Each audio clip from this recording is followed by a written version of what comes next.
scrappy in-law anti-tank missiles have the punch to eliminate Russian tanks. The next-generation light anti-tank weapon, or in-law, was provided by the British before the war in January.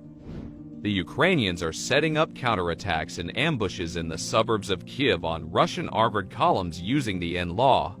The in-law system is proving its mettle. Since the in-laws came over before the war started, they were able to be distributed widely to soldiers, and the Ukrainians are taking the initiative to blast Russian armor.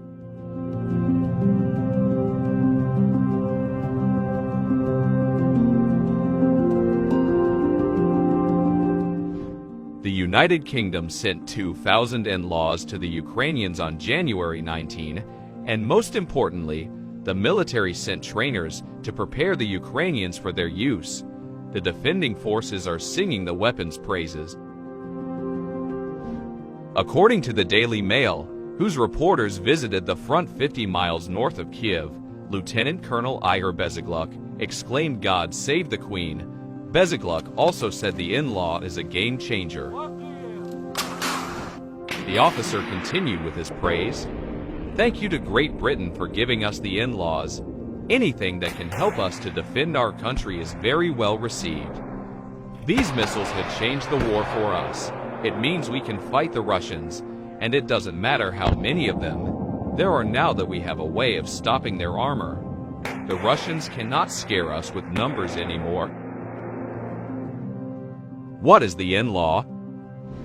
The in-law is a light shoulder-fired weapon with excellent portability that allows the operator to also carry a rifle.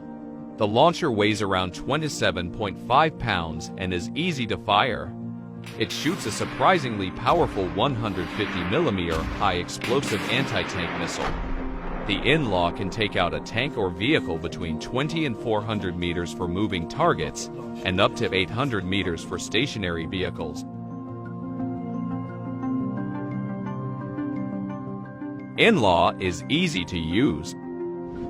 Operators just have to look through the sight, line up the target, and hold for 3 to 5 seconds before firing. Then the predicted line of sight inertial navigation and guidance system takes over, and the rocket blasts out of the tube at 440 miles per hour. So, it's fire and forget.